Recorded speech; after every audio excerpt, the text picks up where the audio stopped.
Mga bossing, ngayon ituturo ko sa inyo kung paano magtanggal ng gulong na hindi siya magagasgas yung kulay niya, kasi yan naman ang importante. Halimbawa nagbubulkit tayo or nag-align tayo ng rim, importante hindi siya magasgas yung rim para yung customer pabalik ng pabalik yan sa inyo kasi yan naman ang gusto nila, hindi ma-damage yung rim. Halimbawa yung mga mamahalin na rim, so hindi siya ma-damage. Ito ang ituturo ko sa inyo mga boss. Ito basiyo ng ng Coca-Cola. Ito yung itong plastic ng 1.5 na litro. Ito ang maganda. Mag gunting kayo nito. Turuan ko kayo. Ganyan.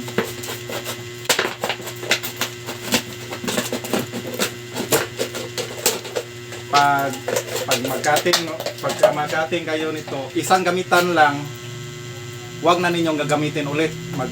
Magkakating na naman kayo ulit, isang gagamitan lang ito. So madali ka naman lang kayo maghanap ito. Ganyanin nyo lang. Ganyan.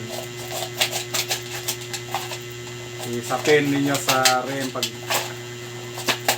pagtanggal para hindi magasgas.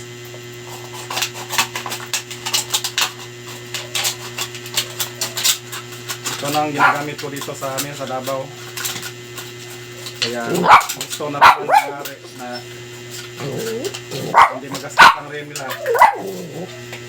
So mga boss, mas mabuti doblehin ninyo. Ganyan, i-doble para sigurado hindi magasgas. So pakita ko sa inyo.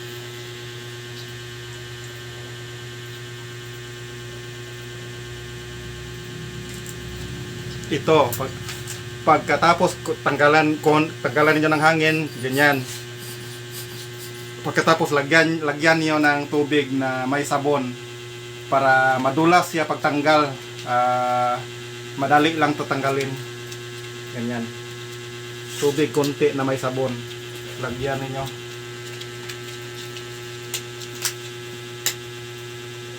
Ganyan. Para purpose yun ng sabon na may tubig na may sabon, para madulas lang siya, madali lang tanggalin. Ito mas mabuti dodoblihin niyo, dalawa. Ito ganyan, lagyan niyo sa gilid. Ito isa, dalawa, mas maganda dalawa para sigurado hindi magasgas. Ito isa, dalawa, ganyan. Mas mabuti pag halimbawa nasa simento kayo, lagyan nyo na ng tila para hindi magasgas ang likuran. Kasi pag ikot nyo, magasgas rin ang likuran. Ganyan. Ganyan lang. Kahit ligwat ang pangtanggal natin, hindi magagasgas yung So ang customer natin, pabalik ng pabalik yan sa inyo. Ganyan. Tapos dyan, tanggalin mo dito na naman. Ayan.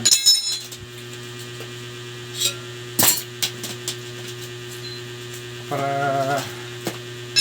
yung mayari ng tinatrabaho ninyo, magsasabi man yan sa iba na doon, kasi pag magtanggal ng gulong, hindi magasgas yung rim nila. Ganyan.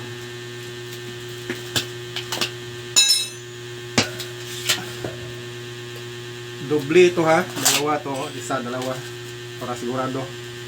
Ganyan. Ganyan.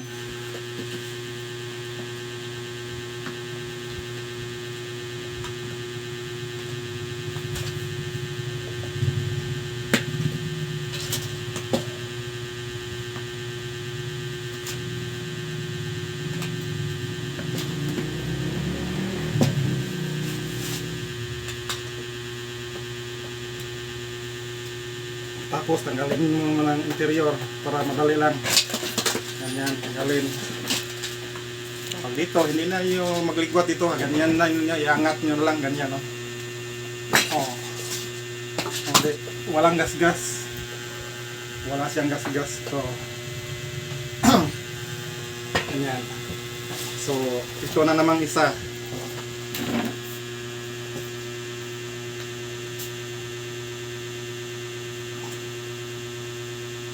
Tanggalan muna natin ang hangin.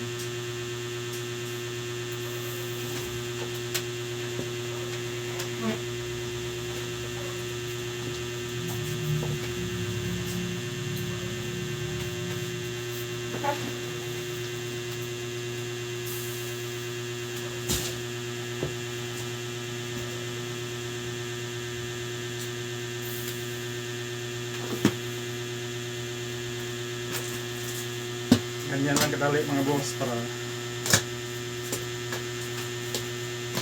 ganyan ito. Lagyan mo na naman ng tubig yung giliran na tubig na may sabon para madulas siya, madulas pagtanggal. Ito gaya pa rin, pareha pa rin yan, dalawa dudublihin ninyo para siguradong hindi magasgas. Ganyan. Kasi pag tatanggalin nyo dito, yung customer pag tingin na sa rin, nagagasgas, hindi na yan, imposible, hindi na yan babalik. Ganyan.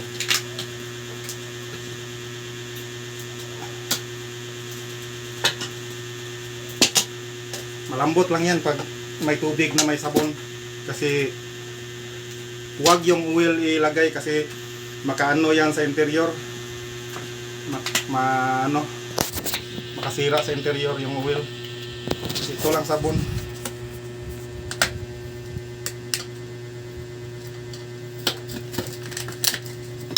Yan,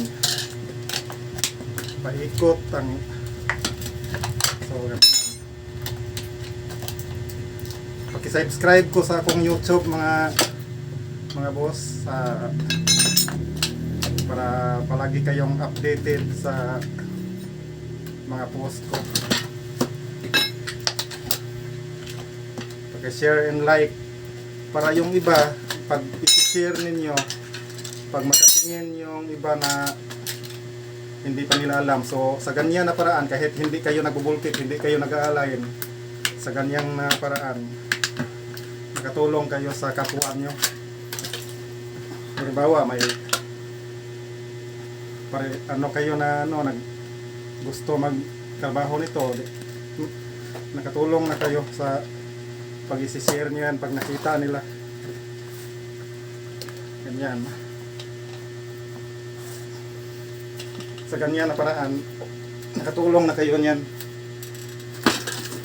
Ganyan kadali, walang gasgas yung rim. Okay mga boss, daghang salamat sa inyong pagtanaw. God bless sa inyong tanan.